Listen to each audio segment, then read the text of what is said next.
Okay, guys, so we're live. So welcome back to another episode of Cool Story Bro. Today I've got with me Emil, Ollie, Rupert, Nick, and Dan.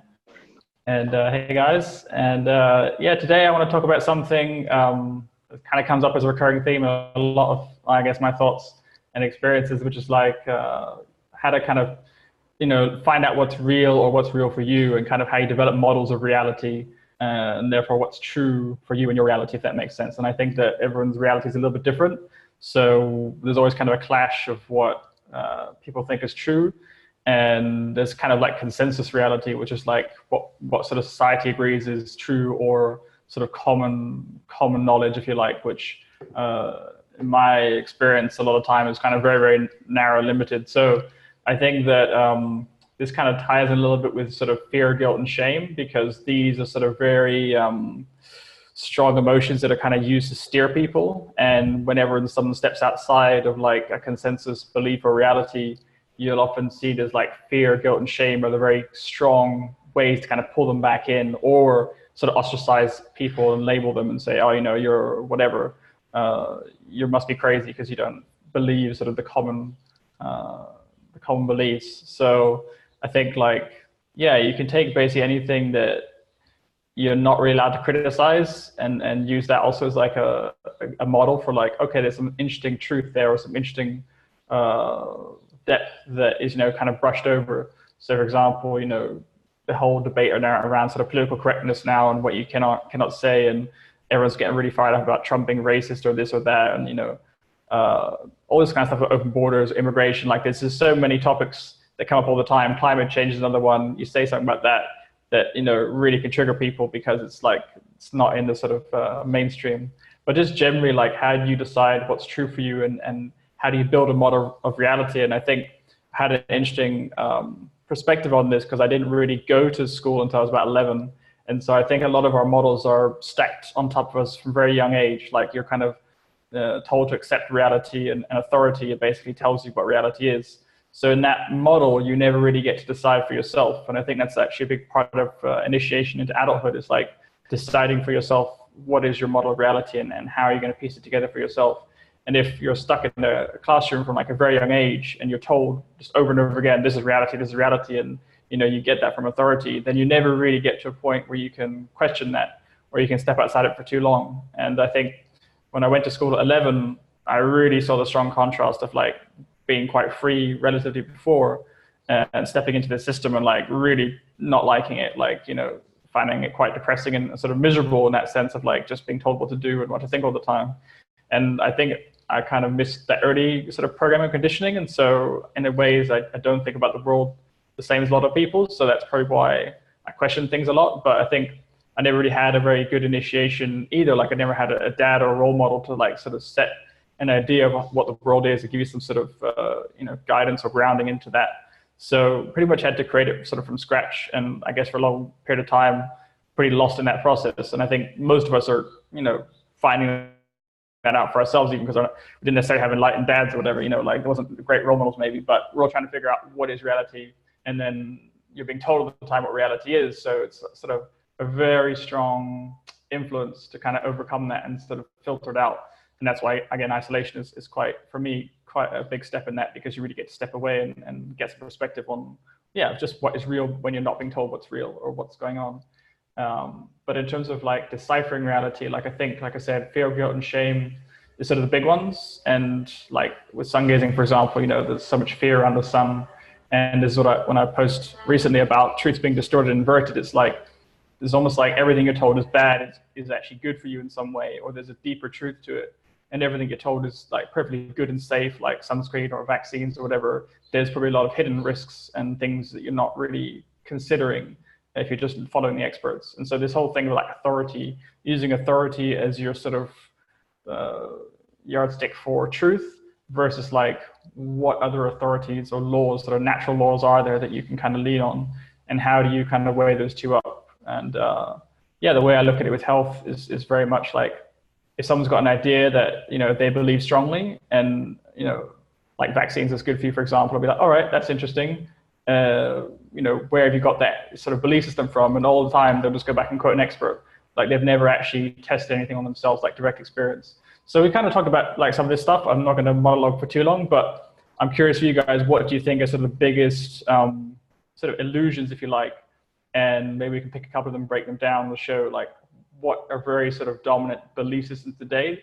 Religion's probably one that was hanging over for hundreds of years. We've kind of like, most people have gotten past that, but I think science in many ways is kind of like the new religion. And there's always sort of a dogma or sort of very strong belief system that, in many ways is very limited. And then where are they used, and how do they sort of steer reality into this, like I said, this sort of fear state where you can't really think for yourself. Like climate change for me is probably a really obvious one.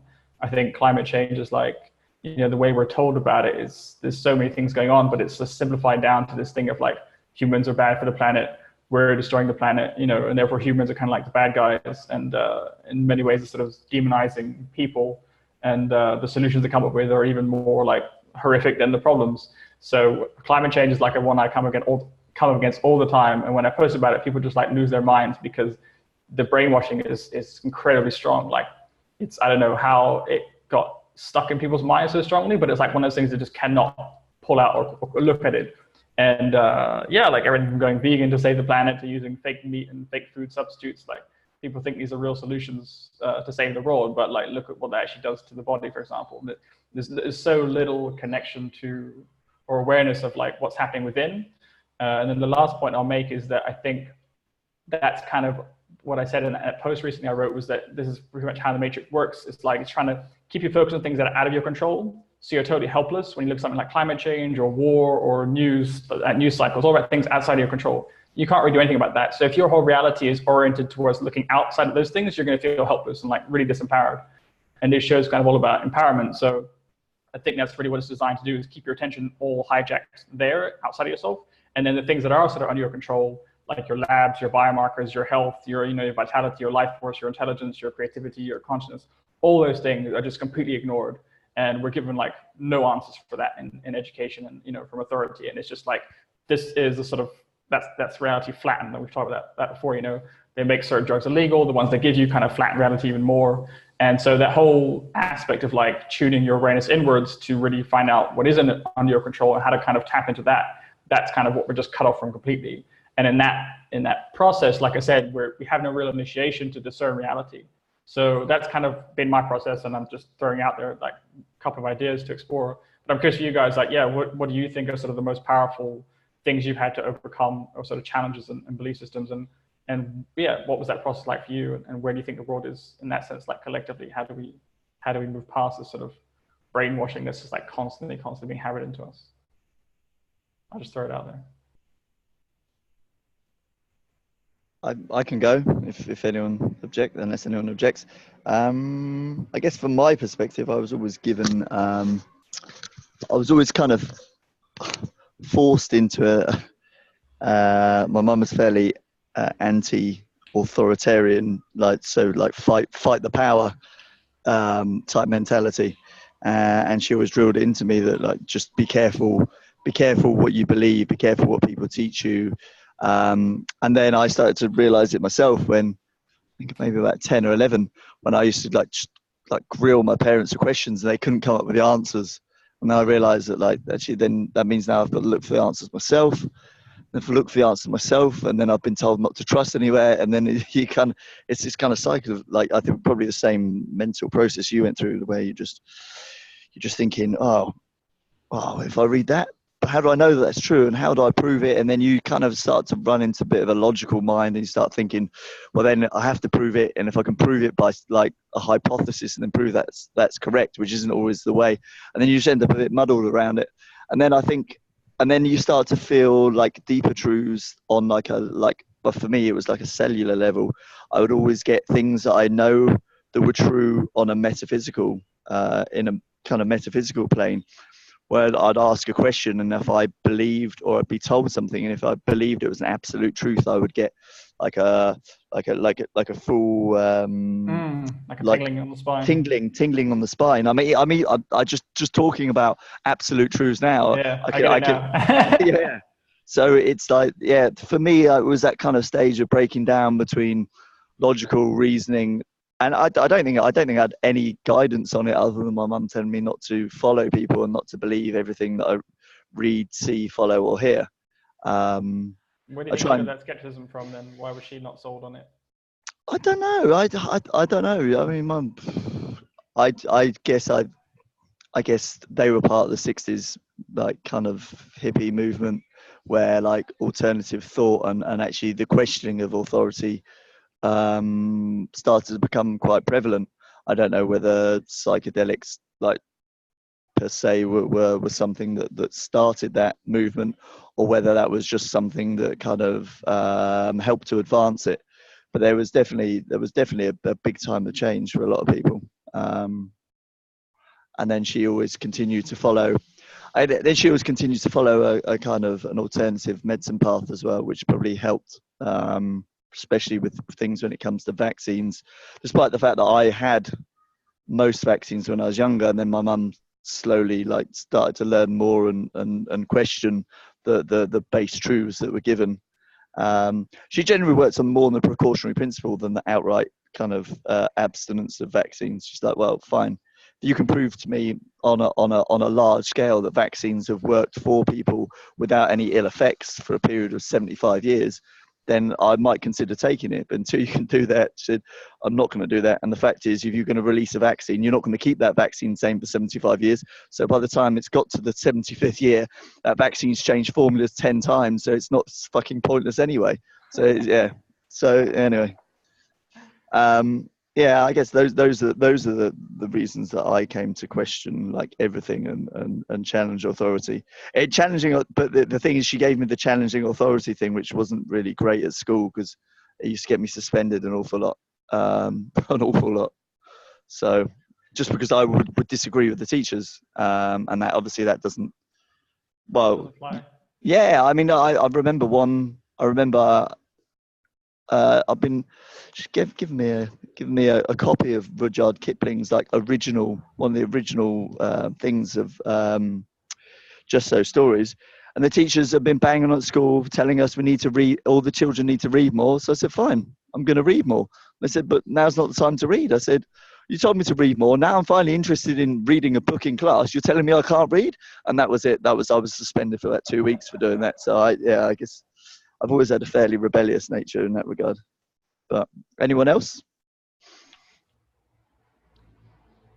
I thought it was interesting actually what you said about the body, how the body knows what's true, because like muscle testing and to kind of determine the body's truths, like we said about tingling around the spine when you feel something information is true or there's something deeper there, like I get that all the time, and that's also like a major filter for me. If someone says something and I'm like, I feel that, I'm like, yeah, okay, there's something worth exploring there. So there's like sort of very powerful body awareness, like our body's connected to truth in a way that we don't really understand how to tap into. I think muscle testing is probably the most sort of widely used sort of woo-woo method out there, and I definitely believe it works if the person is not kind of interfering with that, right? So there's all kinds of ways that can kind of be distorted, but muscle testing is pretty much any belief statement that you believe to be true as well, right? So something can be true, but if it's not true for you, you'll test weak. And if you can do this thing where you put your arm out and then you have a series of statements and things, you can look that up. But I've gone into that quite deeply, not as a practitioner, but like as a student, kind of just working with other people to kind of find out about my body and what works for me. And other people use like pendulums for divination, which is another way of kind of like discerning truth. But again, that one that's very easy to kind of distort. And people obviously manipulate these things for their own advantage when they're kind of using it on people who don't really know any better. So like these things are not like foolproof, but I think they're very interesting techniques. And I know people that use them with pretty good accuracy, like people that I believe do it for the right reasons. So like muscle testing is a very powerful one. And you can also fix like energetic blockages in the body, and then you'll test again like stronger in certain, to certain statements and configurations. So you can basically rewire your belief system in real time, and you can test your body's kind of acceptance of that truth, if you like. And so that's like a whole topic we can go down. But yeah, I want to raise that as another sort of very powerful method. I've had a number of kinesiology assessments over like with a particular practitioner in London, and I found that one thing I started to notice is that it stopped working, and then but that was around about the same time that I developed EMF sensitivity. So I think that might work in a natural environment, but I think if you're in a central London location where just like the Wi-Fi is just continuously building around you, and the energy of people is continuously, I have a feeling those energy fields get to a certain strength, at which point it kind of blocks the ability for your own body to pick up what's true or not. That's really interesting. Yeah, no, that totally makes sense, because if Donna Eden's one of these energy practitioners, and she has a whole kit and book and things you can look at, but she works with energetic systems and meridians and all this kind of stuff. And she basically has a way of testing there's certain basically configurations where you should test strong, but if you test weak, or vice versa, you should test weak, but you test strong, it's like your energy configuration is crossed over. And in those situations, you have to fix that before you can then do muscle testing or these other things, because they'll give false positives and stuff. So there's a whole, like science for that. It's not. Yeah, it's like a calibration technique prior to doing it. Yeah, I mean, very basic things that, like, you are asking a question: are you stood in this room now? Are you? Yeah, I see the logic behind where you're going with that. Yeah, but she's a very advanced practitioner, so I don't know why she wouldn't have thought that, like, she still needed to do those calibration techniques. I think she teaches it for other people more like, how to, basically the book is like a manual. You pick it up and you can then test yourself and start testing other people. So it's for those people, giving like guidance for, okay, if they're testing weak in this position or strong, then this is what you do to kind of fix it and reverse it. And it's all about just the crossover of energy and the flow of meridians and stuff. But I'm not like an expert in that, so I can't talk too deeply, but definitely my experience has been quite interesting of statements that help me to discern truth. And I can, if I'm, like you said, if my body's strong, energy's strong, I can use those kind of techniques. But probably I don't as much as I should. Like, as much as I know they work, my default is also like you said, the intellectualization, the rationalization, logical approach. And I try to work it all through in my head. And I think those are just loops you kind of get stuck in endlessly, where you cannot definitively prove or disprove anything. But the default position of like consensus science is like, this is the truth, this is the truth. All the scientists are saying this. Like, literally every time I talk to someone, they're like, but all the scientists say climate change is real. I'm like, 99% of scientists say climate change is real. I'm like, who the fuck are these scientists? Who's paying them? Where, what does any of this different? Like, the one point that I saw through climate change very, very early was, I think it was 2004, 2005. Jacob and Youngers was like two, going through the Natural History Museum in London, and they've got a thing based upon kind of sampling of polar ice caps, so they can show sea levels and make guesses of kind of temperatures at particular points of time during time, and it just showed that like sea levels and planet temperatures are completely uncorrelated. So like it's just, and then at that point I was like, well, hang on, with climate change been saying that. But, and this is the thing, it wasn't climate change then, it was global warming, remember, before they did the pivot. And then I was like, oh, it's global warming. So global warming, we cause this, that melts the ice cap, sea levels rise. Okay, makes logical sense. But then actually, this is just shown like when people have taken the polar ice caps, they've shown that these things don't actually correlate. So then how are we making some sort of correlation based upon information they already know and have known prior to the whole global? And then I just thought that's like a load of bullshit to me. And then that's when I stopped like following it and just like zoned out every time somebody started talking to me. But I even was trying to explain to someone on Saturday night about the same thing. It's like, anyway. That's the default position, is like they throw you back to authority. Like I said, 99% of scientists say X, therefore X is true. And that's the total authority. I have no other way of knowing what's true except the expert said it. And because people are doing the same thing with health, like that's just screwing so many people up with their health, because they're following expert advice, which you look at the doctors, there's some of the sickest people around. And I make this point all the time that if you're relying on experts for your health, like you're totally screwed today in today's world, because these guys have no answers, and they're leading some of the sickest lives, like against nature and scalar rhythms and stuff. So their hormones are messed up, all this kind of stuff. And their solution is, take a supplement of vitamin D. It's like, it's just craziness. But every time I see that throwback to authority, or the scientists say X, I'm instantly like, okay, I'm discounting almost everything you're going to say on this, because you have no actual original thought on this, obviously. That's my major frustration. It is funny. I did see a post from Jack Cruz a couple of days ago from 2012, where he was recommending that someone take high dose vitamin D tablets, which I found quite amusing considering his current stance.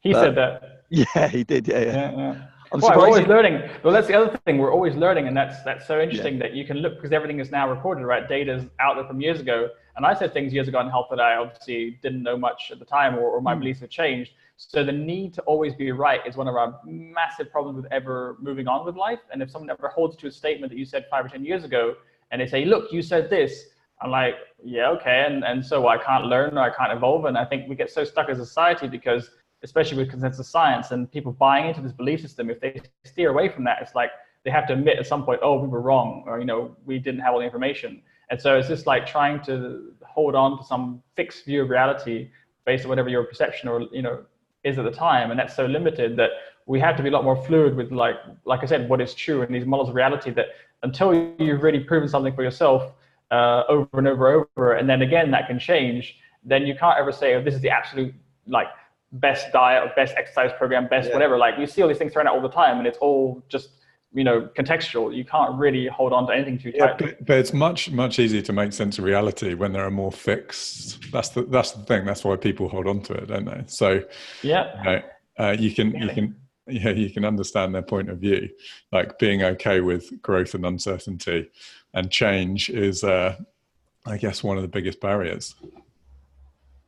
Yeah, it is. But then if they impose that on you and stop you from moving on, or, in the church times, it would be like they burn you if they don't like you, or they put you in jail if they, you say something against the orthodoxy, because you're basically calling them all idiots and saying, hey, you guys didn't know about this, but look, I figured out the earth is at the center of the universe. And that's pretty much happening over and over in history. Like, today, we think we're so evolved, and it's actually the same thing happening now with consensus science. Like, we're not that much different from, the scientists who speak out, the people that speak out, they're kind of just labeled or ostracized. It's actually not even just group science, it's group everything. It's group think throughout society.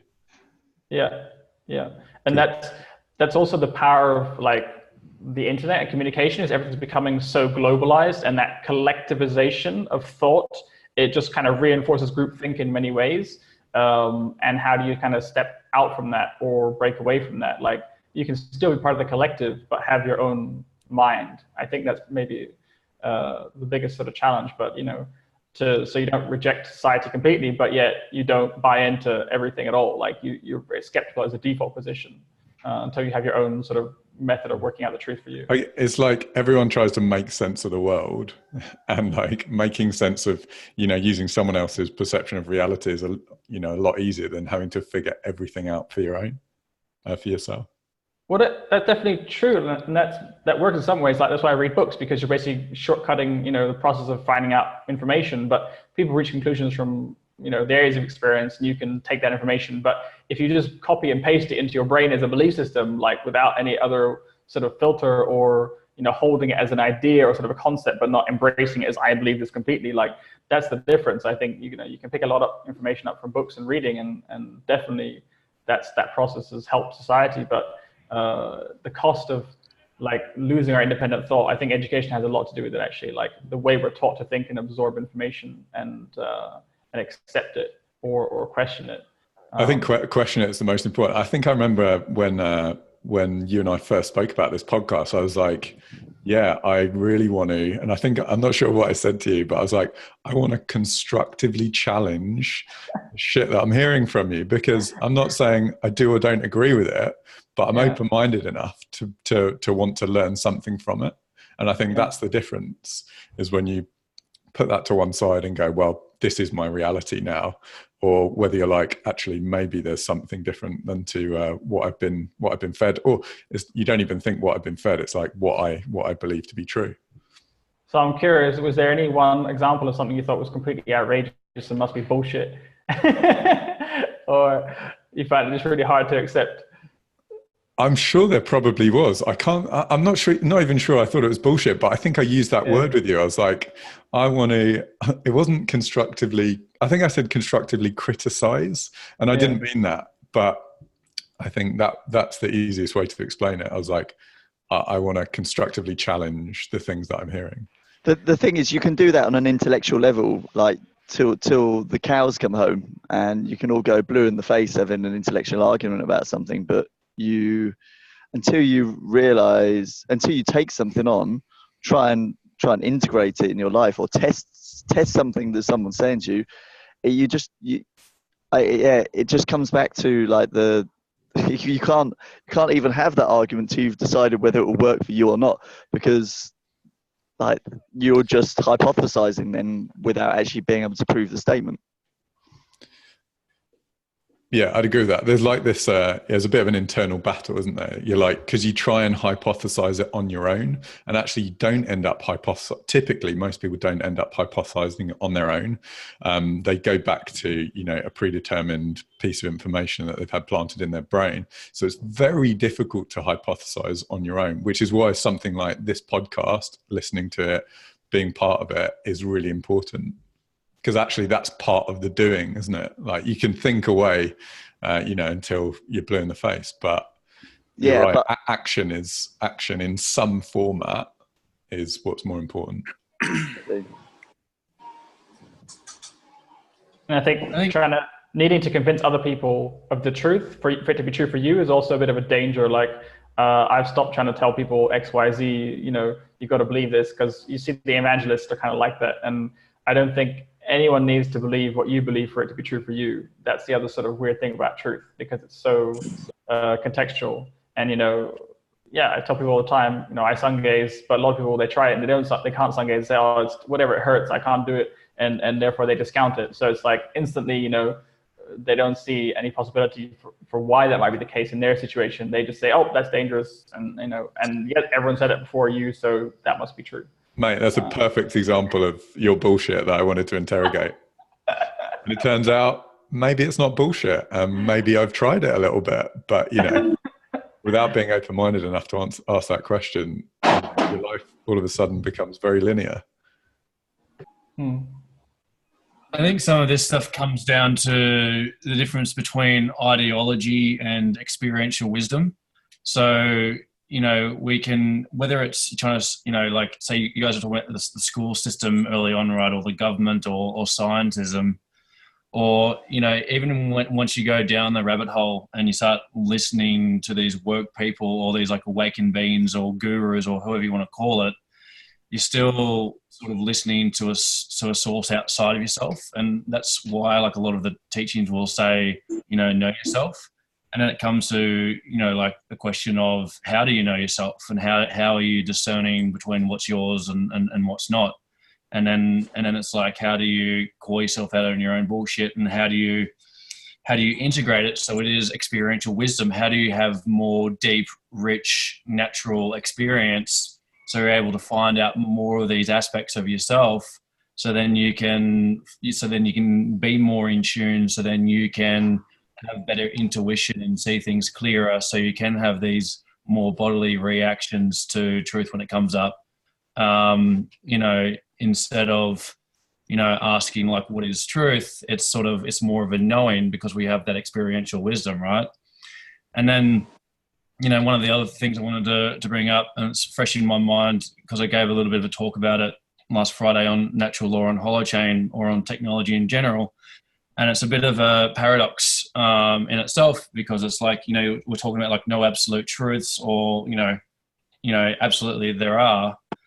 And so I guess what I'm getting at is, so when you start talking about like natural law and what is natural law and indigenous teachings or ancient teachings, for example, and the reason why they've never been changed, like what is the reason why they would only be shared orally? So when they're written down, because if they're written down, then they can be changed and they can be distorted. So why did they have these systems in place where two people would learn it, and then each person would keep the other one accountable, and if someone got it wrong or any part of it wrong, it was punishable by death? Why did they have these systems in place?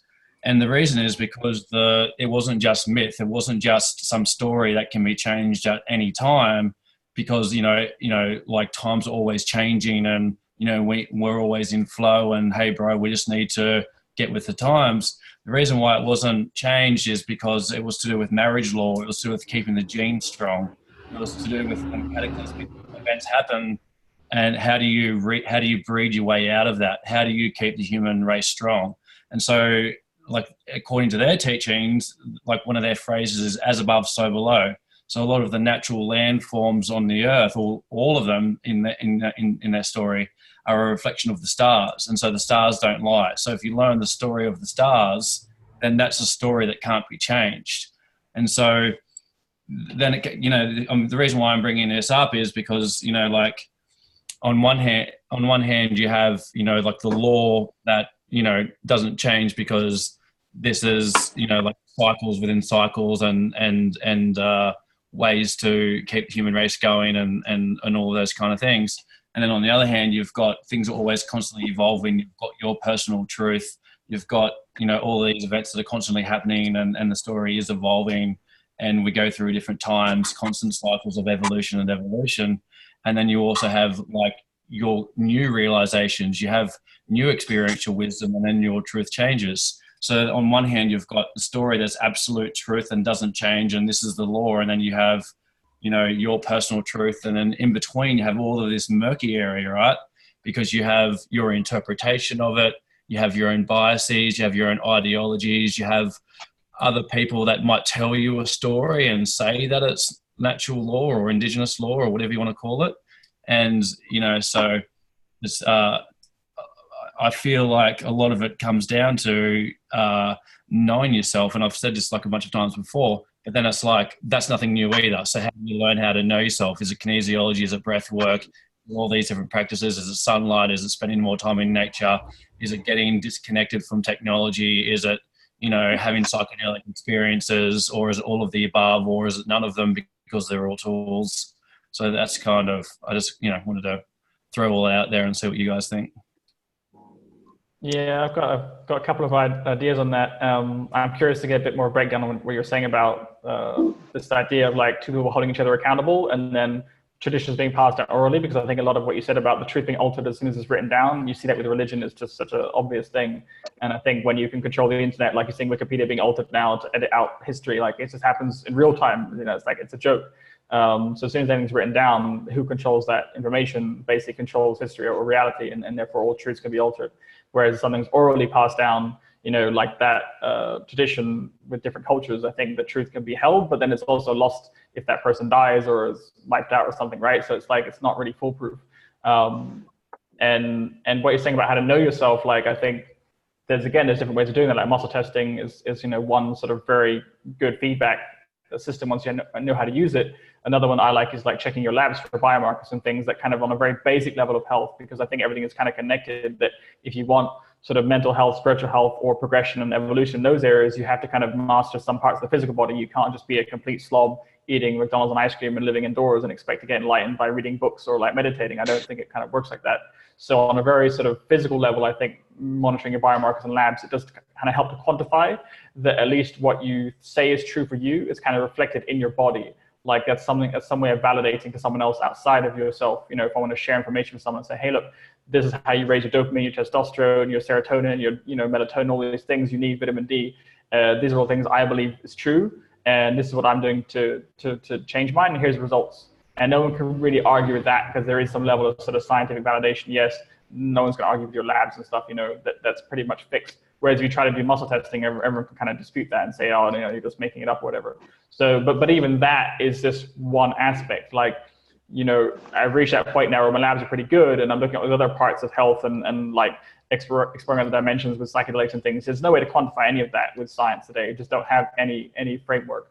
So like, I really feel that science has sort of its usefulness, and in that context, I use it that way, and it gets into sort of baseline of health, where then lots of other things kind of reveal to me. Like if your redox is really good, you have really good labs, you can stare at the sun for longer, you can go longer without food, you can go into other sort of the dimensional realms or like certain frequencies of being that you just can't access if you're not in good health. So that's kind of like how I think it's useful to share with people maybe who are more stuck in the matrix and like intellectualizing. It's like, okay, you can't dispute the truth if I tell you that, you don't need vaccines for immunity, and here's my vitamin D, and I have no problems, I never get sick, and here's what you need to do. There's the labs, there's the facts. That's very hard for people to kind of argue with, or ostracize you or label you because they're using their own scientific method on them in that sense. And like, you have to reach people with what they can accept. And like I just said, it's not about proving to anyone except yourself really. But if you do find some truth and you feel like this is something the world is missing, I'm going to share, I'm going to put it out there for everyone else to make their own mind up, and then whatever they make of that, it's up to them. But yeah, that's just a bit of how I use that process of like knowing yourself, like you said. There's something I find a little interesting in this as well, is that if you look at some of all the old yogis and some of all the old Chinese medicine, they measured out how the whole body works, how the energy works, how the organs work, what they need to be nourished in different forms, whether it's energetically or with foods.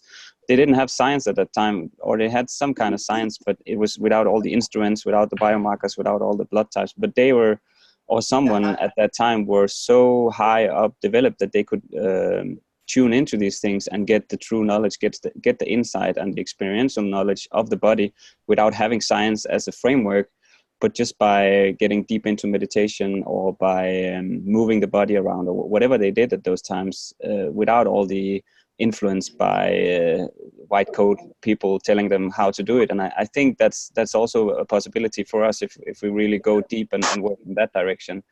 And I know in the framework of Buddhism and Vipassana, they talk about 3 different kinds of knowledge, which is the learned knowledge that someone tells you and you can believe it to be true, but you're never going to know if it's true or not before you have the experiential knowledge, which is where the insights come and all the deep wisdom comes from. And I think that's what some of the people did in those times. They went really, really deep into that and created their own framework from experiential knowledge and wisdom and insight. And when you have that, you don't need anything else. You actually don't even need your blood markers, because you will know how your blood is feeling, how you all. But it's on such a high level that we're so far away from that. So we need all those things to be able to quantify what's going on with us, because we lost connection with our bodies and with our whole beingness here on Earth. But I still feel I can tap into some of that sometimes and feel like, wow, I could really, I'm low on meat right now, I need fish or something, and kind of feel like, oh, I need fats or something. But that's just on the surface level. But I guess if you really take that deeply enough, you'll never need anything, because the body will tell you through hunger or through insights or through all of these things exactly what you need. And that's how the Buddha 2,000 or 2,500 years ago wrote down exactly what the scientists are finding out now, how the cells work, how everything is working in correlation, and just how the body works 2,500 years ago without having any instruments, any microscopes or anything.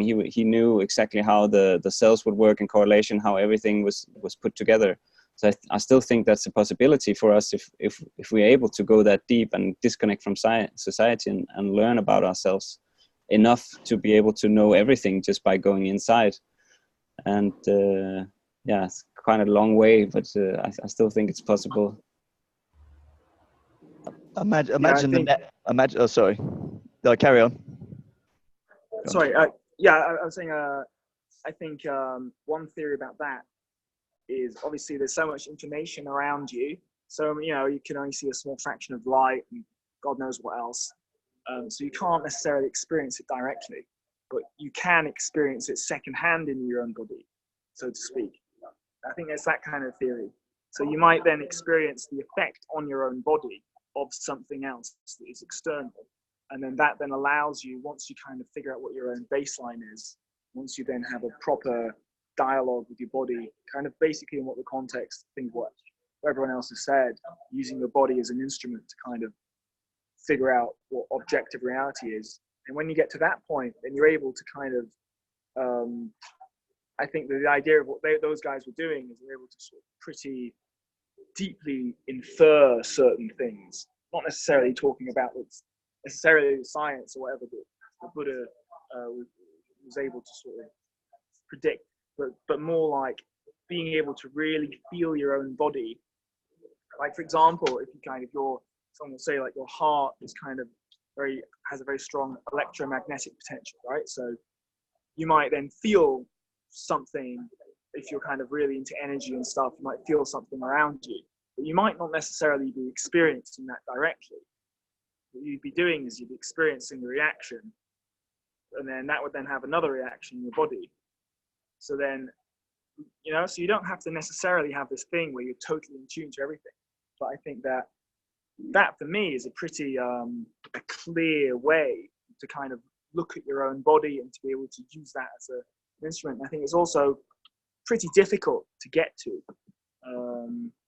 You mean to be able to sense or react to things in your environment and know then what's causing it, and to be able to differentiate that from how your default sort of baseline state is, if you like. Yeah, because there's just too much noise, and I think to get to that point that people are at is, you know, they're meditating in the mountains and all of that, but I think that is possible in theory, and I think some people can sort of do stuff like that. I definitely think the body is the best objective measure of reality.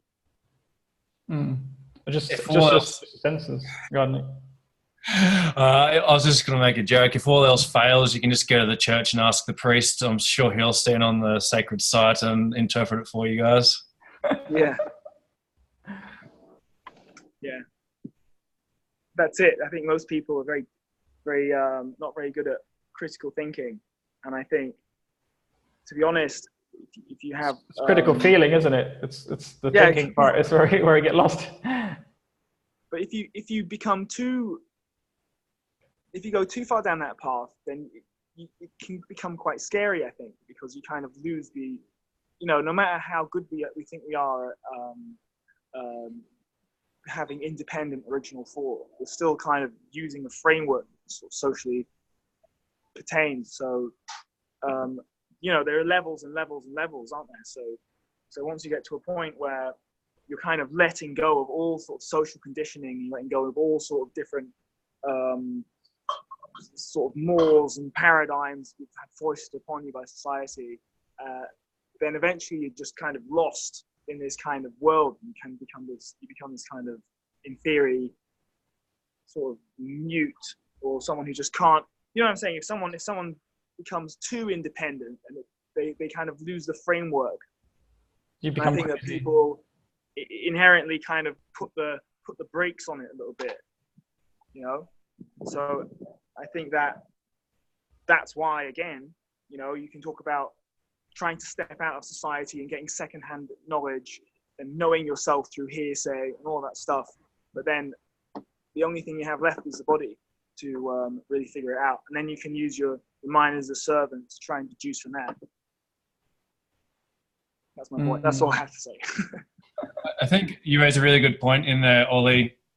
And one thing I wanted to mention is, like, it's related to what you're talking about, is sort of when people say, you know, like, get grounded, and sort of, you know, we're talking about like how to listen to your body and how to feel things in your body.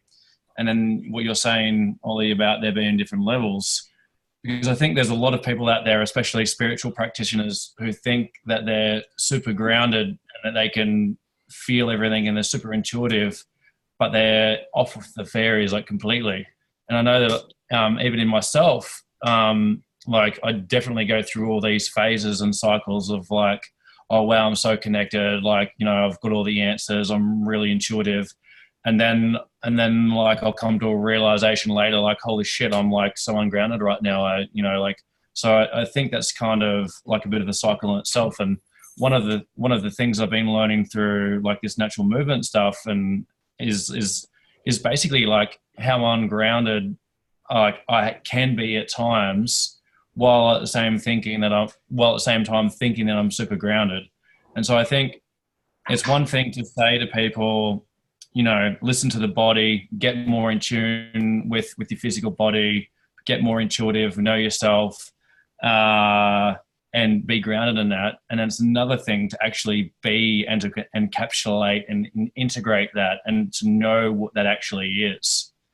So yeah, I just wanted to raise that. What causes that disconnect, Nick, where you think you're really grounded and realize you aren't? Like, is that the lack of a practice, or is that just a cyclical process of like reaching a deeper understanding of something that you didn't realize before? Or yeah, probably both. You know, I think it's like as you practice deepens and you get more in tune, or you breathe deeper, or you feel more into certain aspects of your body, and then you realize, or actually I was quite disconnected in that part of the body or in that breath, where I have now had, because I now have a higher level of awareness, or a deeper, or however you want to phrase it, I can actually see and feel where that disconnect is. Whereas before I'd sort of gone through that process, I thought that it was already connected. That's just kind of like a pretty easy example, like, you know, like just in like through doing like movement stuff, you know. So you might like have, you know, like a part in your lower back, for example, where you might think that you're feeling every single vertebrae, but then when you kind of really start to tune into it, you realize that you've like clumped together like a few of them, thinking that it was just one, for example. You know what? Where I was last week, actually, and I'd advise if anyone's in Berlin, there is a school of movement there. And I spent a couple of days there. It's in the suburbs outside of Berlin. And exactly what you've just said, Nick, is exactly what I learned. I thought that, yeah, my spine was flexible, and they had me doing these kind of these spine wave coordination and mobility drills. And I just realized there's so many, I know I haven't got a particularly great spine anyway because of various issues, but there are just so many blocks in that part. And just what should be really a simple waving movement of your back like that, I just found so difficult. It took me to get anywhere near like sort of basic level. It took me the best part of about an hour and a half of continuous trying to like kind of, I would try, get a break. And yeah, there is, I just wanted to bring that up because you mentioned about your spine and your joints and how they move and actual, your proprioception in all of those joints is, for most people, is massively limited. And and literally the moment that I got that, the next 5-6 days, in fact, even now, I just like feel far freer in my body. Just my ability to move is just much improved. That's what they say in yoga as well. You're as old as your spine, and that's because all the nerves and all the spiritual energy, the kundalini, and everything is going up through the spine. So if the spine is blocked anywhere, you're blocking the life force from reaching through your sacrum, from your sacrum to the top of your head, where all the chakras are, all these things, yep, whatever you want to call them, all the energy centers. But the more you unblock your spine through yoga, through spinal movements or natural movements, whatever, the more you'll get in tune with your body, and the more you'll sense your environment, the more these truth bumps, which I call them, like you mentioned earlier, like where tingling on the spine, or you can feel it on your arms or on your fingers. Some people call those truth bumps, but that's also like the energetic field reacting to the truth, through the true nature of reality, how things really are, not how they appear to be. And I think definitely we need to connect more with our bodies to be able to do that, because if we run around super blocked, having emotions stuck, or having just old injuries stuck, we can't feel anything, because these vibrating antennas as we are, they'll be blocked from receiving all the signals that they need to receive. So keeping the body fluid and open for all these things, that's when you get the energy moving. That's when you can connect to all the magical things in the universe and within yourself. So definitely super important. And I would love to learn some more when we see each other, how to do these spinal waves and stuff. That sounds interesting. I think a big part of the education, what I was saying about the brainwashing, a lot of that is also to do with the environment. So you're taking kids from outside, sticking them indoors, making them sit down, like instantly the energy is not going flowing through the spine the same way. It's not, and you're doing that for years and years and years. And then you go into an office and you do that for another 30, 40 years. Like, it's just like a constant crushing of the natural sort of forces of energy that are meant to move through the body. And then, like you said, you have to sense or perceive what part of your spine is what. At the end of the day, you just have subtle awareness. Like, I'm sure I don't even have that level of awareness yet. But that's just as much a part of the sort of conditioning, if you like, as the intellectual part of education. Like, there's everything that's going on there is just completely pulling us outside of ourselves and being able to perceive then how to get truth from the body, basically. It gets lost.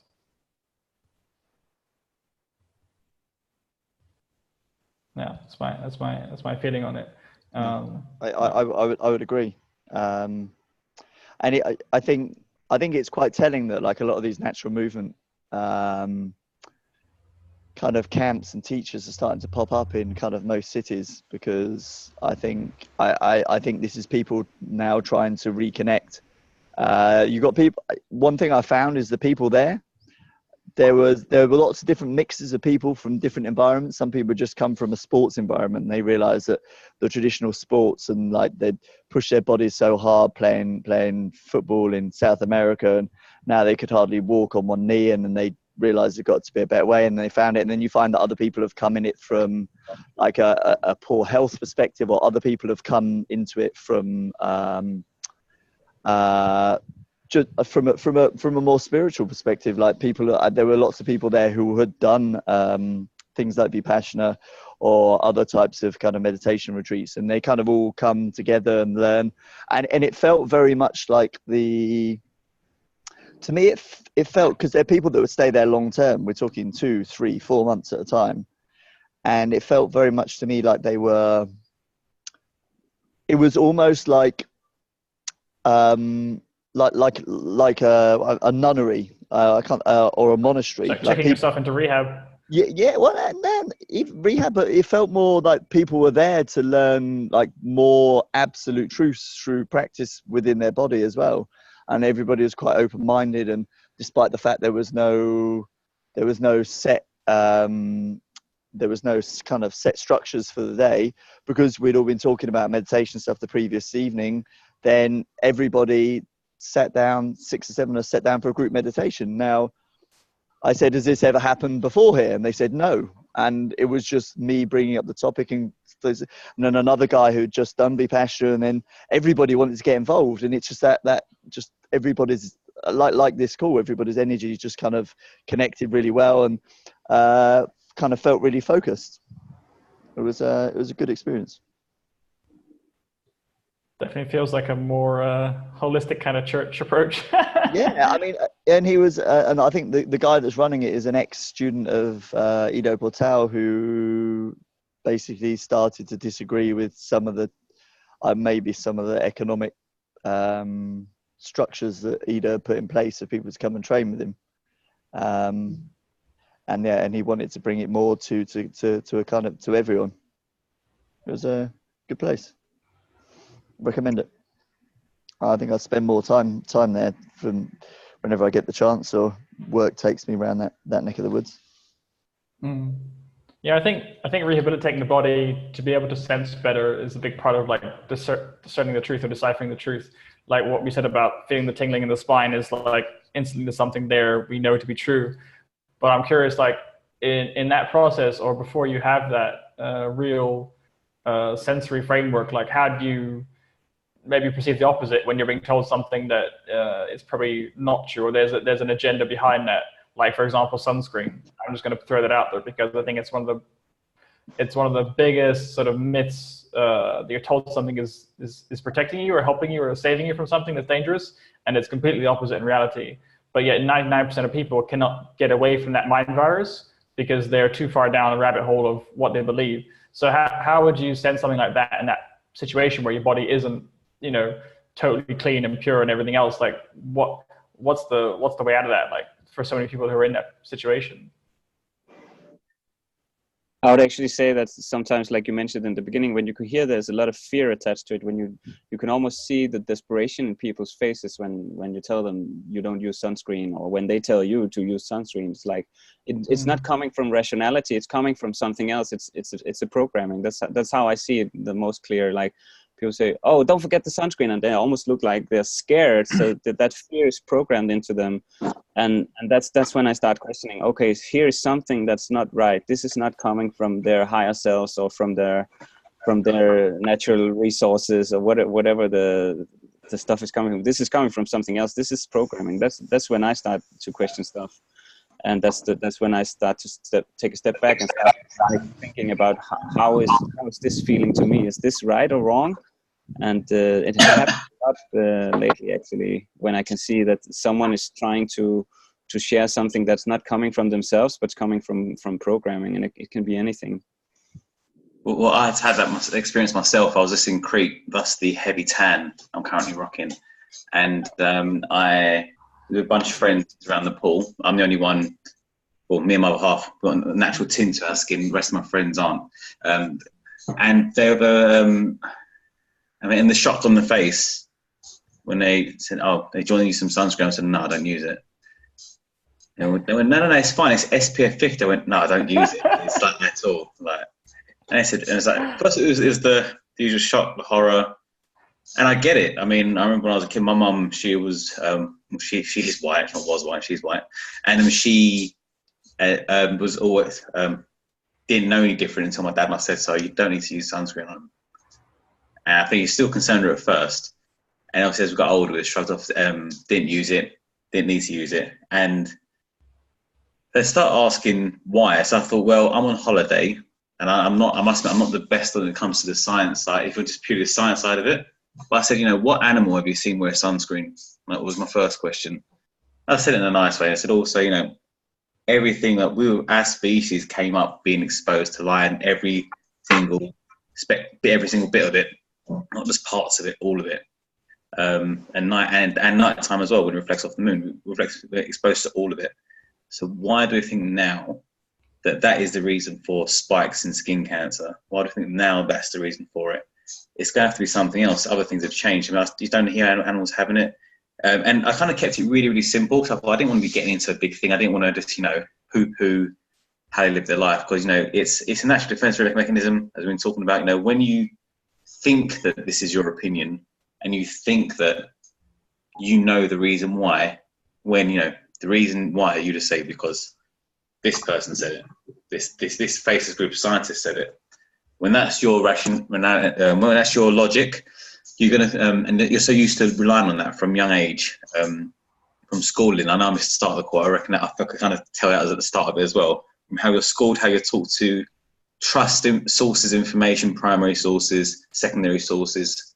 When you're doing your research, when you're told and it's in you as is, that just is, it'll be very difficult. And I thought it's not the best poolside conversation to have. But then they started asking questions, good group of friends.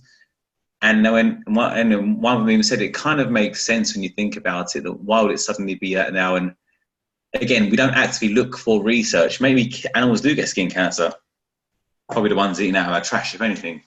But it's just, we kind of like, for a couple of them, it set a little cog in motion just to think about things. I thought we won't get into vaccines though, let's leave it there, it's holiday. But it was just interesting how you said that. I thought, it's been so long since I've been in the sun, so I had to kind of pre-treat myself before even jumping into it full. I even got a slight burn. Not peeling, sorry, but no pain. But it's just so, my skin just soaks it up, as you can tell. I go purple sometimes. But it's lovely. You look amazing, man. You got about as much tan as I did in 6 months in Portugal, mate. It takes me like one day, and I just go Barney the dinosaur purple, and it's nuts. It's nice.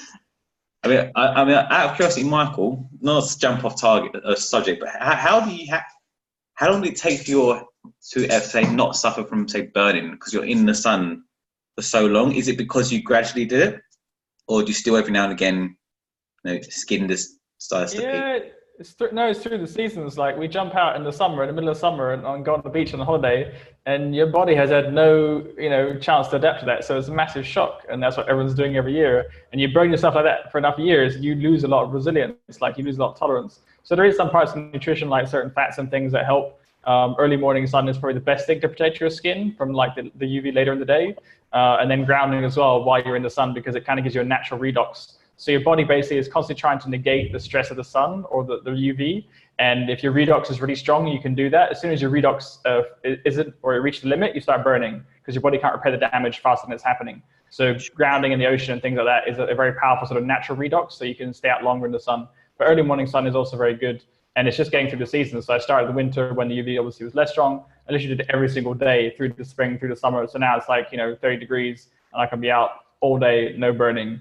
And, even looking at the sun, things like that, which would be a bit crazy for some people. But, I was in Asia even last year around October, and I hadn't been as religiously, consistently doing it through the seasons. And obviously in Asia, the UV is the highest, right? Like in Thailand. So I feel myself burning to a crisp, even though I was getting out in the morning pretty early, like from, 7, 8 up until like 10. And after about 10, the sun gets really strong and I could just feel I was burning. So, I'd done a lot of work on my health and all those other things, but still up to last year, I was still feeling that effect. And I'm curious when I go back to Asia now, how it's going to be like having had that was basically my sort of wake up point. Okay, I need to get through the seasons, do that in Europe first, where it's like a milder version than the tropics, and really give my genes and body a chance to adapt. Like, again, our genes are different because we have more melanin. So for people that don't, they need to be even more sort of consistent through the seasons to get that adaptation. You can't just jump out one week on holiday like you did and just uphill a little bit. Like that's not going to work for white people.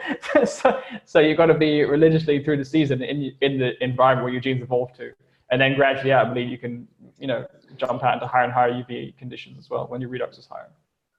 Yeah, so sun lotion. There you go.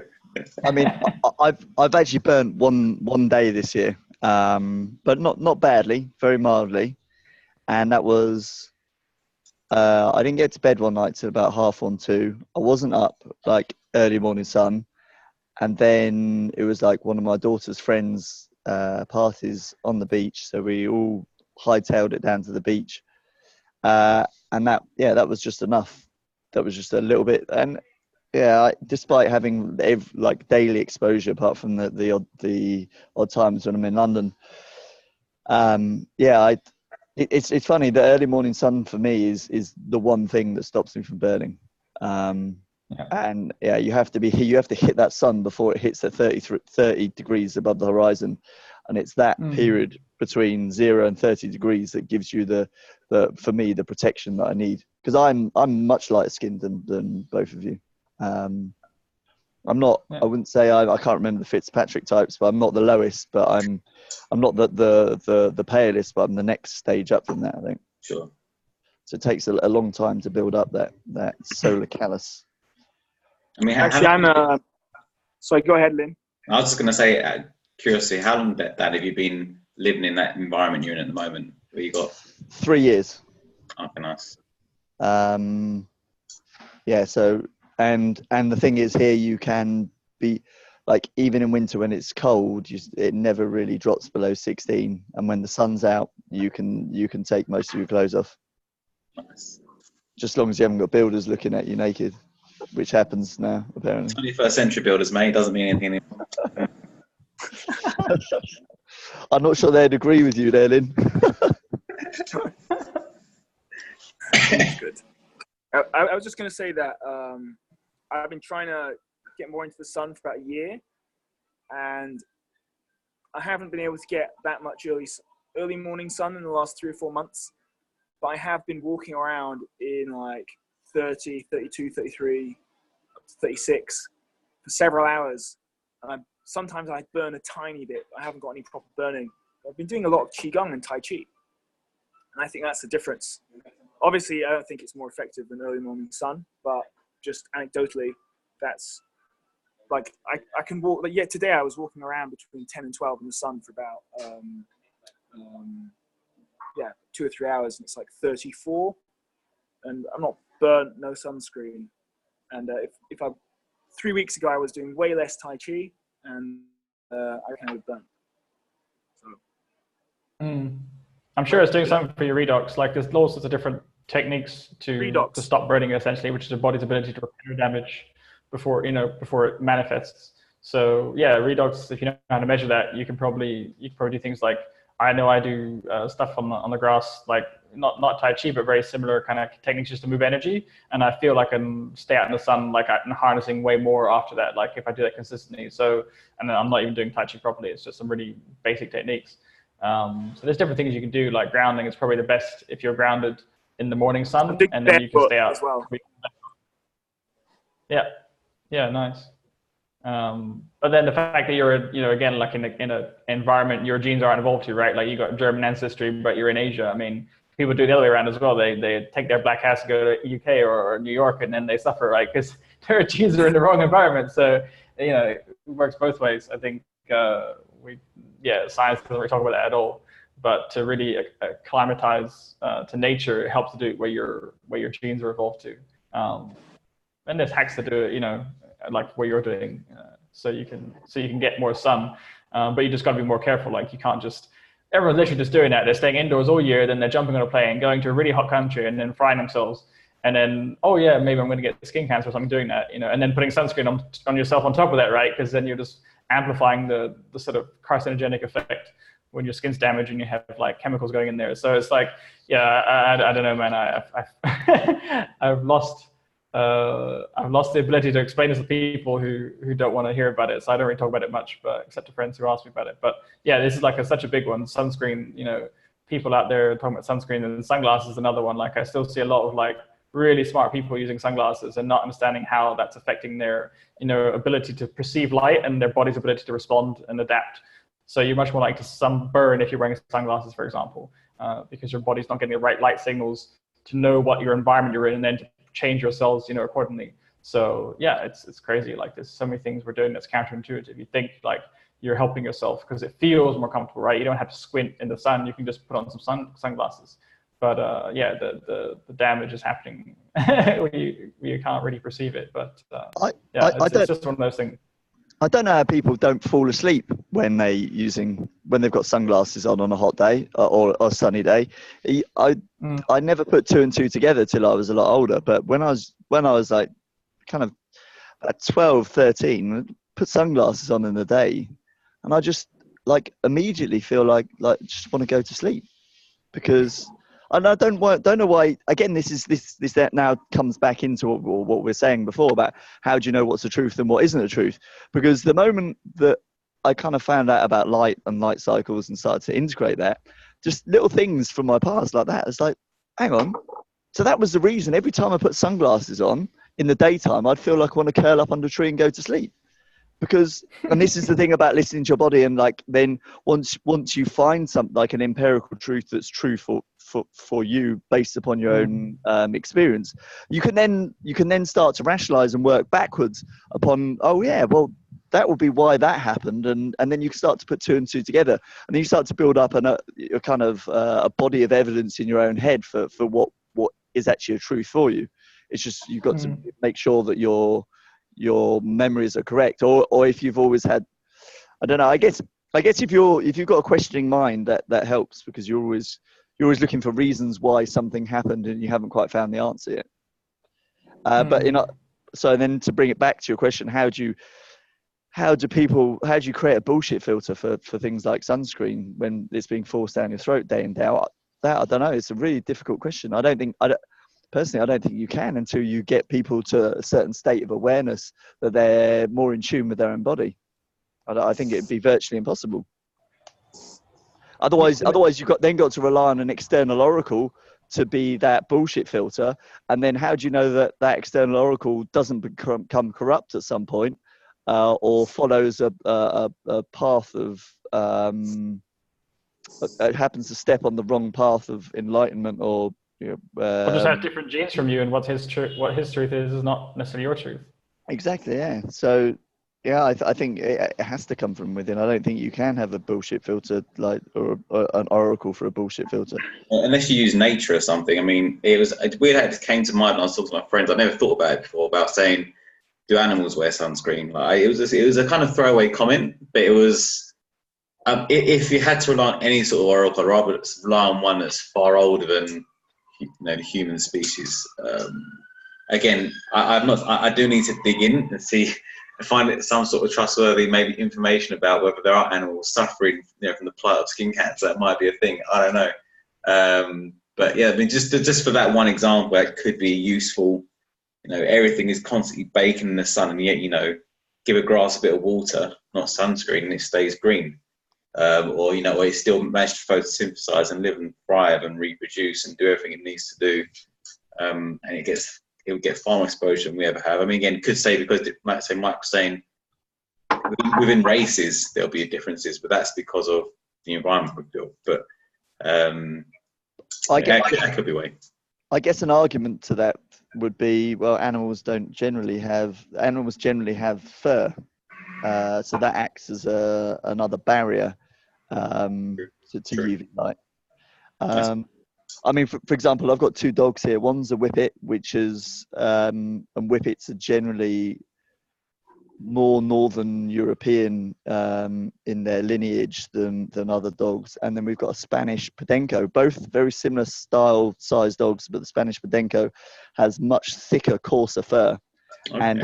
And her ability to tolerate heat, even though she's got thicker fur, and tolerate direct sunshine is far higher. Yeah, I know fur gives animals the ability to sweat and retain the sweat, so that when wind breathes by, it keeps the body cool. So I know that side of it, but that's interesting if it correlates also with the amount of sunlight. I know usually in going back to my many David Attenborough shows I've watched, just a lot of animals in those parts of the world tend to be long and extremities tend to be very thin at the end, and it's just to be in efficient cooling on their muscles so they can keep moving and running. I've never actually thought about them, looked at them regarding hair. I know they said they mainly have it all over, don't they, animals in general. It doesn't look like hair, like penguins may not look like hair, but they've got stuff going on. Yeah, no, again, it's something I need to dig. It was a throwaway comment when I used it, but it could be a way to say to people, you know, without having to rely on another human person, a flawed human being. Let's look at this planet and look at all the inhabitants of it, not just us. Yeah, completely. The thing is we've got cancer cells in all of us all the time. It's the body's ability to regulate that. So it comes back to homeostasis and why, you know, humans have lost that ability and animals still have it, and why they don't, you know, break down with cancer, like they've diagnosed cancer. They still have cancer cells, but their body's just regulating it. So it's not taking over their body, and it's not, you know, they're not feeding that stuff with like refined sugar all the time, all this kind of stuff. So, you know, again, like labeling things as conditions is like diseases that we've come up with labels for. Is really a simplistic way of saying your body's lost the ability to regulate itself. And why is that? You know, what are the conditions that happens in? And generationally, it's been happening for so long. I think we've come so far away from, like I would say, the most powerful potential for the body to heal itself, you know, from maybe we're living in Africa or something to the, you know, then living indoors and breaking up our windows because we get taxed on it in UK, like crazy shit that just happened, you know, for generations and hundreds of years. And then you hear about these scientists like even Isaac Newton and people trying to look at the sun and they say, you know, they almost blinded themselves. You got to put all that in context. Like, what was their redox like? What was their ancestry like? Like, there's, you know, there's so many reasons why we developed a lot of these fears, because we've just become more and more disconnected from nature, which is the thing that gives the ability to regulate ourselves.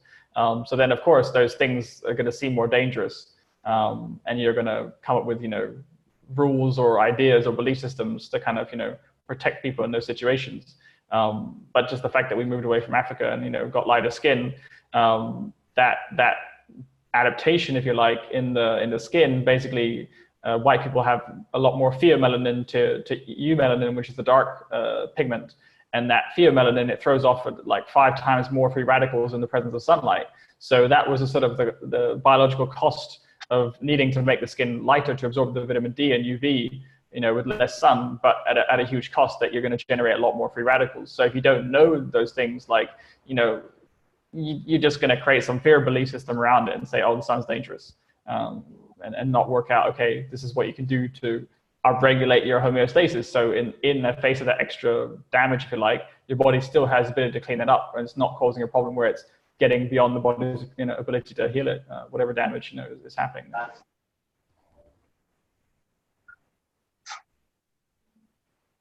Sorry, that was I think this is kind of going back a couple of steps, try and bring it back to what you're saying now. I think one of the things with stepping out of being controlled by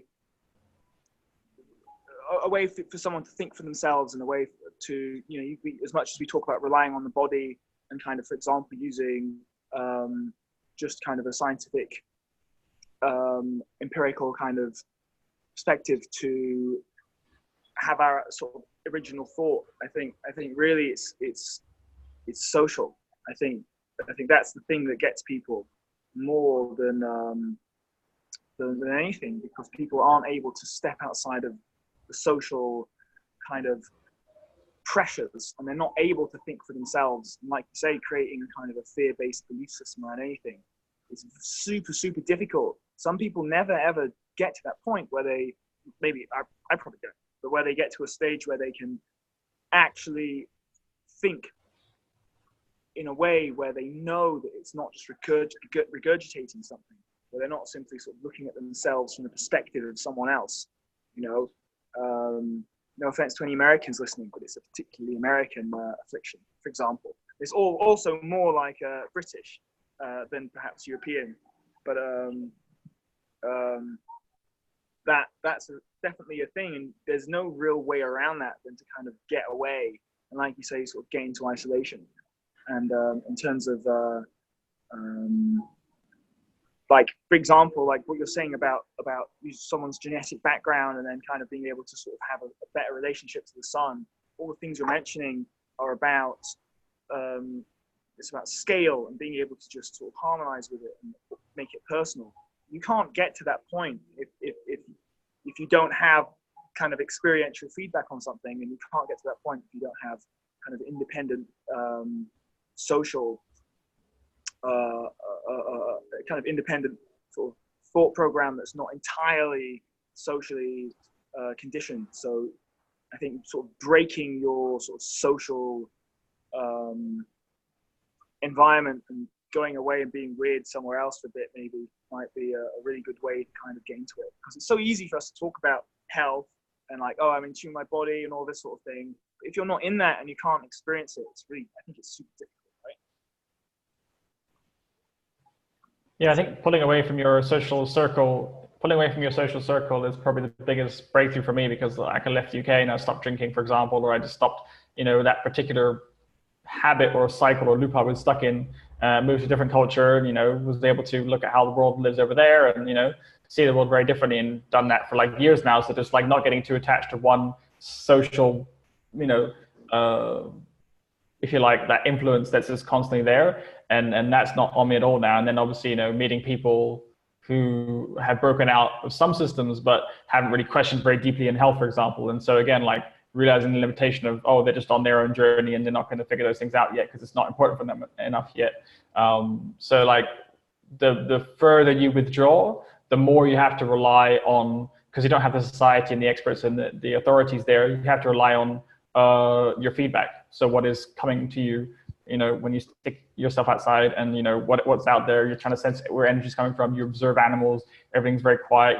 That silence is great for your brain. Like you can think better and process things better. There's just so many things that happen in that process of removing yourself from society that, even just going camping for a weekend, if you did that as your religion, I think you'd have so much more of a balanced perspective on what's real and be able to question things when you go back into the world.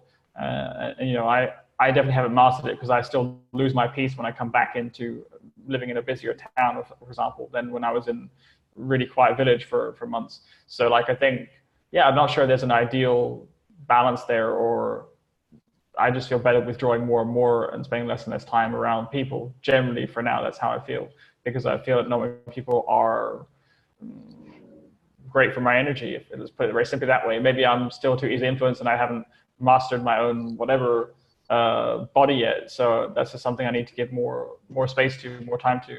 But the beach for me has been a really strong, powerful influence. So I'm still able to keep a lot of my like the feeling that I get when I'm in nature. I get that by the beach like 10 times. And so being able to do that whilst in a busy town is actually keeping me somewhat in balance. And that's just like a hack. The more stress I feel, the more I have to lean on the things that I know really work. So I go deeper into my meditation on the grass and running. I trying to spend more time on the beach, go there every day.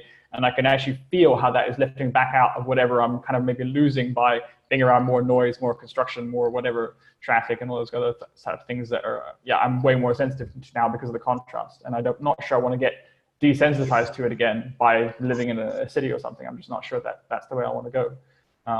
So withdrawing in that sense definitely helps to know what works for you, and then you can lean into those things when you need to, like when you're really under stress or something. There's something I want to ask you about that, because I had a really good discussion with someone who was here a few days ago, and I kind of related it to how Native Indians and other old cultures, they always talk about their ancestry, where they're coming from. And I feel like the more I've been losing myself and my identity and all the spiritual development I've been doing, the less I've been focused on where I'm coming from. And since some of these old traditions, they talk a lot about that, and they feel like, oh, it's so important to be grounded in your ancestry and know your roots and all these things. But I have nothing. I don't know anything about anything. I know who my mom and dad is and their mom and dad, but that's more or less it. I never researched anything. I don't know who I need to pay gratitude to my ancestry and all that. I don't know anything about that. Maybe Nick has some ideas about that as well, but do you think it's still important somehow to have that connection to where you're coming from and all these things? Or can we just roam around totally free and not be connected to anything and then learn learn that way about ourselves, or is it still important to have some kind of line going through the DNA or whatever it is that connects us to our ancestry? Yeah, that's really good. Yeah, I think the best answer is just that you have, like, you know, the answers for yourself, right? So, and what Michael was talking about before, the more time you spend in nature, the more sensitive you are, the more you retreat, the more you sort of go within yourself, the more you're able to see what's yours and what's not. And so, you know, yeah, you're absolutely right. You know, like there's multi-generational stuff. There's sort of 7 generations back, as, you know, some Indigenous people will talk about. But we might not know what that is, or we might not be connected to it, or it might not be what we need right now. So if you're being called to, you know, to do what best serves you now, maybe it'll show up later, and maybe it won't. Maybe it's not that relevant for you in this lifetime. But I, you know, this comes back to, you know, knowing yourself and sort of and trusting yourself and your own guidance, right? Because it's also really easy to get caught up in other belief systems, even in the Indigenous world. You know, like they've got their own stuff as well. There's a whole shitload of trauma in there too. So, you know, we can go and do sweat lodges and sun dances and, you know, all kinds of stuff as well, you know, and doesn't necessarily mean that, you know, we're getting all tribal and we're, you know, that doesn't mean that the answers for our, you know, like our lineage of where we've come from it doesn't mean that that's going to have the answers for us. And, you know, if you're meant to know, or you want to know, like, you know, some of the more sort of ancestry type stuff, you know, then maybe it'll show up for you by following this current path that you're on. That's kind of like the best answer that I've got, is because I don't necessarily believe like pushing one agenda or one particular path or one more Indigenous path is the answer, right? Because I know it's a trap in itself. Like, people get really caught up in the past life stuff, and people get really caught up in the, this is who I am, this is where I came from, and this is my blood, and blah, blah, blah. And that in itself is a story. So, you know, it's, you know, I just feel it's really important just to back yourself and, you know what's best. That's one of the best things I've got. I think a lot of the, my personal take on the ancestry thing is, I think a lot, basically, what the ancestors, I mean, you actually see this, you see this in religions as well. So, like, knowledge is passed based upon the geographical, the latitude, the attitude, the altitude of where a particular ancestry or tribe grew up, and they have practical advice for living in that particular environment. Yeah, that's worked for them, that they know is that's been trial and error through generations. So I think a lot of it is like, remember your ancestors, remember what they taught us. Yeah, because it's relevant for that place in time, and that's why I don't think the kind of dissolution of kind of traditions like around the world, like customs and traditions should actually change and be homogenized, because I think there is some key truths in there for people depending on where you live. I mean, for example, in Spain, there's a reason in summer that there's a reason that at 2:00 in the UK, when you eat lunch at 1:00.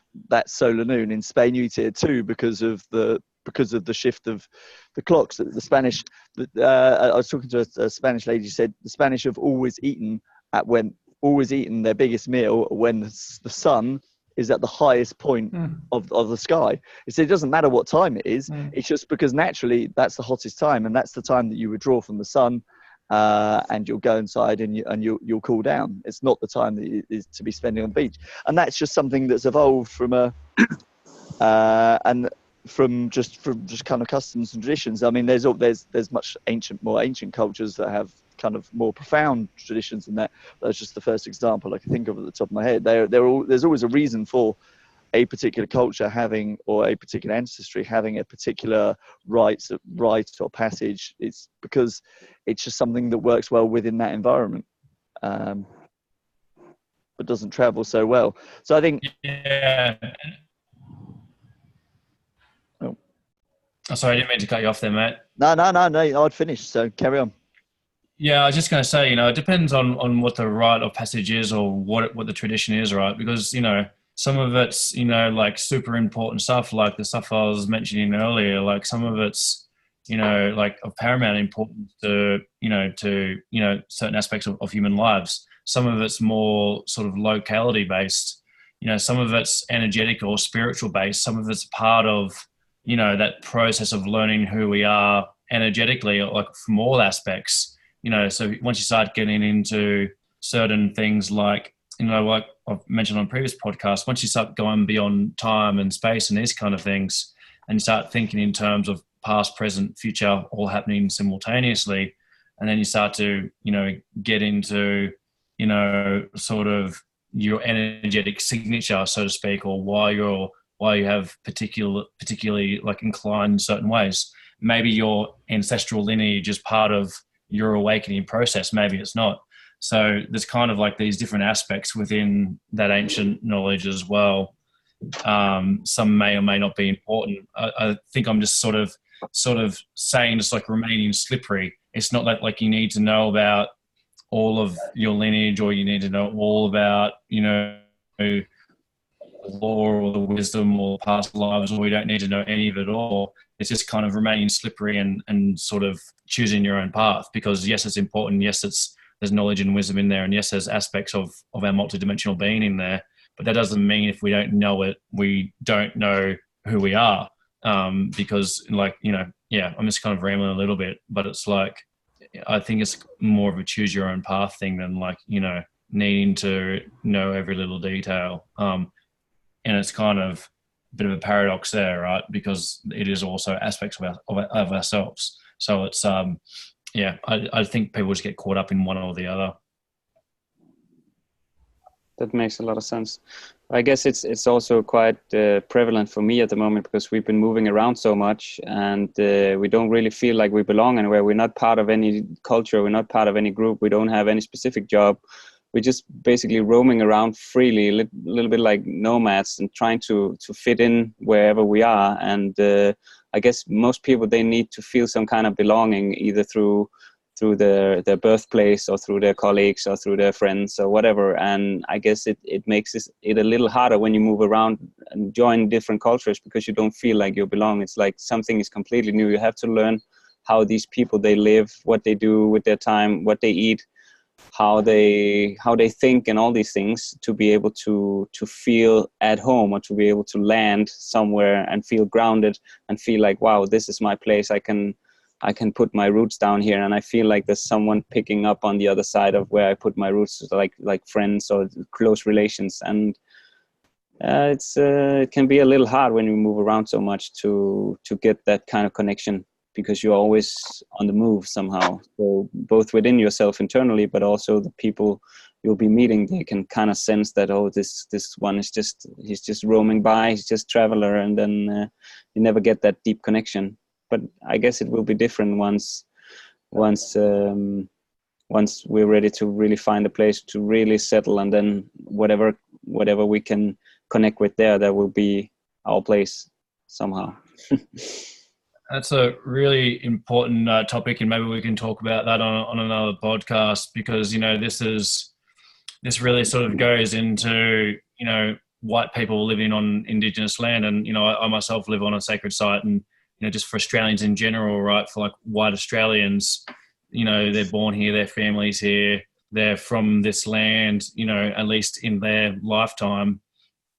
But there's this sense of that's not their land, or like, they're living on someone else's Indigenous land. And so as you deepen your connections, and you start using the plants, and you start connecting with the nature and the surroundings and all that kind of thing, there's this kind of question of cultural appropriation, right? So then it's like, hang on a minute, like I'm born here and I'm living here, and I'm deepening my roots and getting to learn about the land that I live on and this kind of thing, while at the same time that can be perceived as culturally appropriating, because we're not the original inhabitants of that land. And so, this is part of what's going on all around the world. And I know that's definitely happening in America, and it's definitely happening in the plant world, like with different indigenous groups patenting different plants because they're their plants. And, like I know in America, for example, people using certain kinds of sage and posting on Instagram, like the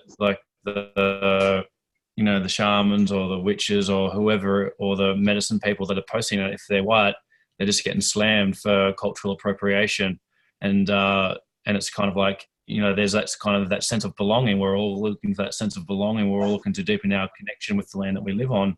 And there's this kind of inherent, well, this isn't really your land, mate. And so, and this kind of comes back into that multi-generational trauma, the white people, indigenous stuff. It comes in with, like, you know, like, again, like the connection to the land that we're living on. And you know, I went through this process myself, and I think this is kind of like a natural evolution of people like us, especially if we're running online businesses and we're traveling, right? So I lived in Asia for 4 years, and I lived in South America, and, you know, I spent a lot of time in the sun in Thailand, and did climbing. I did the jungle thing. And then I went through this kind of reintegration process of buying land and being a custodian of land and learning to be on the land, and then going back to my home country and deepening those roots, and then integrating all of the things that I've learned. And it's like that sort of natural progression from traveling around the world with a suitcase and laptop, and sort of really grounding and honing in on like those deeper aspects of myself that, you know, that may not be that easy to see when you're always kind of on the move, right? So, you know, that's been part of like what you're talking about. I think it's like, you know, the process for a lot of different people around the world, because, you know, we want to know our roots. We want to know where we come from. But, you know, like I'm not, like I don't consider myself to be like from the UK, even though that's, you know, where the majority of my lineage is going to be from, right? Like in a lot of times. Or do we go like, you know, like prehistoric, like from then, do we go into some of the stuff that's come up in my like a burger and shamanic journeys, which goes beyond even like those times, you know, like, and that's who I am, you know. We're going into different periods of time, and, you know, so, you know, yeah, I'm just kind of bringing that up a little bit, because I think it's kind of comes up for a lot of different people, and it's part of, again, yeah, part of like learning more about who we are and deepening that process in our natural surroundings. And trying to go beyond that duality, trying to go beyond that us and them, trying to go beyond that that trauma that's held in the land, you know, because like a lot of people, they want to be part of a tribe, they want to be part of the land they live on, the land that they live on. But if there's this belief system that's kind of locked in there that you're not the original inhabitant, and so therefore this is not your land, and you're, you know, like, you're culturally appropriating someone else's thing, and you must do it that way, or you must, yeah, there's a whole lot of stuff in there. And so I think what you're feeling is normal, and like, yeah, it's probably a whole topic in itself as well. There's a lot of feel, guilt, and shame wrapped up in that cultural appropriation narrative, which tells me there's a lot of bullshit going on there as well. So as soon as I detect that, I'm just very skeptical of whatever, you know, why is that getting airtime? Why is that suddenly now in our, you know, awareness? I don't think it's a very empowering narrative. I think it's designed to kind of separate people and keep them divided, and, you know, dragging up old grudges that don't really serve us. And, you know, you can look at things from many perspectives of like, oh, I was wronged or this or that. But I think for my case, it's funny because I was actually born in India, and my mother was German. She was traveling there at the time, and she met my father, who was British, and my legal father, who raised me. And he was there because of the colonials. You know, his parents were like engineers building railroads in India. So like, I'm a total product of cultural appropriation, if you like, or whatever. Like, just, you know, this whole assimilation process that's going on. Like, we're all connected in weird ways you don't really understand. But for me, ancestry is not so relevant immediately because mine's so mixed up, I can't really have any way of tracing it. But I'm interested in like ancestry or lineages that have information, like Nick was saying, about traditions that are passed down that maybe is getting lost, because that's stuff that to me is information that's super useful to anyone in any situation. You know, you can take that information and you can apply that to your life and figure out what's useful for you. In Asia, what's interesting is that they pay a lot more respect to ancestors. Like, they still, you know, give them offerings in the house for meals and things that we just don't do in the West. So they have a much deeper connection to ancestry there. And I think it's interesting to see those kind of traditions. The respect that's given to ancestors is completely different to how we view it in the West. So I think there is some useful truth there, and also the fact, you know, they live in multi-generational homes, so the grandparents can pass down stuff the grandkids and raise them in ways that putting your kids in the school and letting the state raise and educate your kids is never going to result in the same, outcome. So I think you can look at it a lot of ways, but definitely there's a lot of truth and wisdom hidden or wrapped in lineages and ancestry. But there's also, like Nick said, dogma and ideology. And again, you just have to use your discernment to figure out what's useful for you and what's maybe fear-based belief system. They have a lot of superstitions in India that get passed down multi-generationally as well. Like, don't cut your fingernails on certain days and all sorts of weird shit. It's like, where did that come from? So it's good to keep in mind that maybe there's wisdom there worth preserving or experiencing. And again, like a lot of that's connected to the land, like Nick was saying, and plants and things, and are connected to those sort of sources of wisdom. So I think you can take that and you can experientially observe it with your own mind, using those plants, and then decide for yourself what's true. And relying too much on sort of theoretical and abstract knowledge like we do in the West, it's completely disconnected from like once it's been written down, it can be altered. It's completely disconnected from validating that from yourself, from your own perspective, to know if it's true for you. So sunscreen's a perfect example because it's something that is just all science-based, science. Experts said it, and there's not enough research, in my opinion, to validate that that's needed for everyone. And if you know how to protect yourself from nature and harness energy from nature, you don't need it. So it's like it's just it's a response to a fear-based belief system, and it's not something that I don't think it's in our best interest or our higher purpose, because it's somewhat disconnecting us from the power that's there in nature that can build us up. So anything that puts a block there, or is like, it limits that, just like, perhaps chemtrails in the sky limit the amount of light, or there's certain filters of spectrums of light coming through, then that's going to change our whole reality. So I think that I'm trying to remove those filters as much as possible. I want to get the raw experience. I want to see for myself exactly what's there with no filters, and then decide for myself, okay, this is what it means to me. Without the middleman. So sunscreen's like a middleman, just like so many middlemen we have. But yeah, that's my perspective.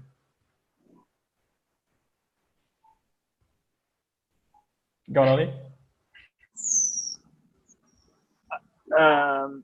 You had your hand raised.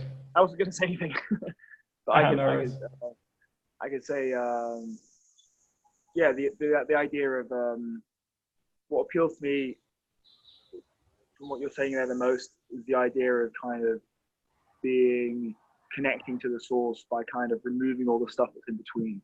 And that can be social conditioning, or kind of poor redox, or whatever, just being able to connect in that way gives you what I would call like a feedback loop. You can sense things going up and down. You can tune into things. But I wasn't going to say anything. That's the general stuff I was relating to most. It's like the point of just cutting out, whether it's like excessive ego stuff, or whether it's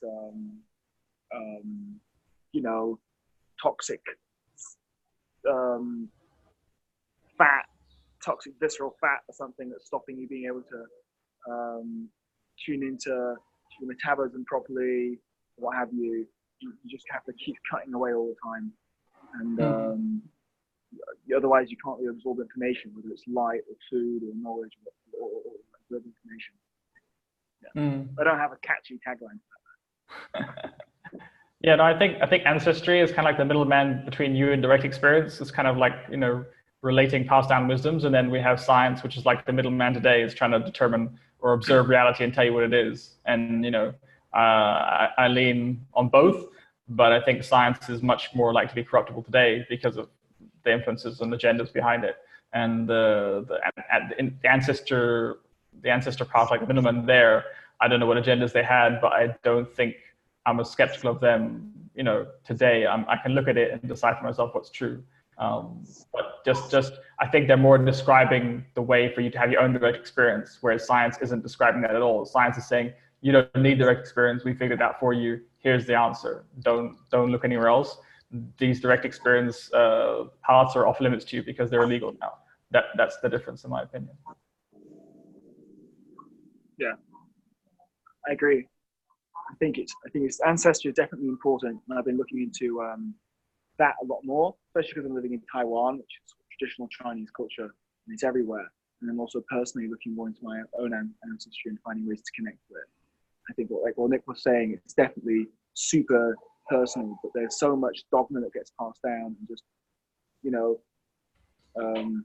unconscious sort of following. I think doing it consciously is the same thing as science and scientism. So you just have to be able to choose. Yeah. That also just briefly that kind of like touches on what I would sort of describe as like the difference between natural law and like passing along opinion or passing along something disguised as natural law. So maybe that's another topic we can get into another time. But the reason why some of these stories or Dreamtime stories or like like mythologies in general, the reason why like they don't change is because they're very specific and they're to do with star alignments, and they hold in those pieces of knowledge, and it's something that it either is or it's not. So yeah, that's something to we can talk about another time as well, because it's kind of like everyone can kind of like state like their version of what they think that is, but that doesn't mean that it is. Like I can share my version of reality and call that natural law, but that doesn't mean that that's what has been passed down for generation upon generation through oral means. So there's kind of like some differentiation in there, but yeah, that's another topic. Yeah, I'd love to get into that, but we're up on time more or less, and I got to run as well, guys. So I think most of us have to run. But great to chat. We'll catch you all next Tuesday if you're up for it. See you next time. Thank you. All right. Cheers, guys. Bye bye. Ciao.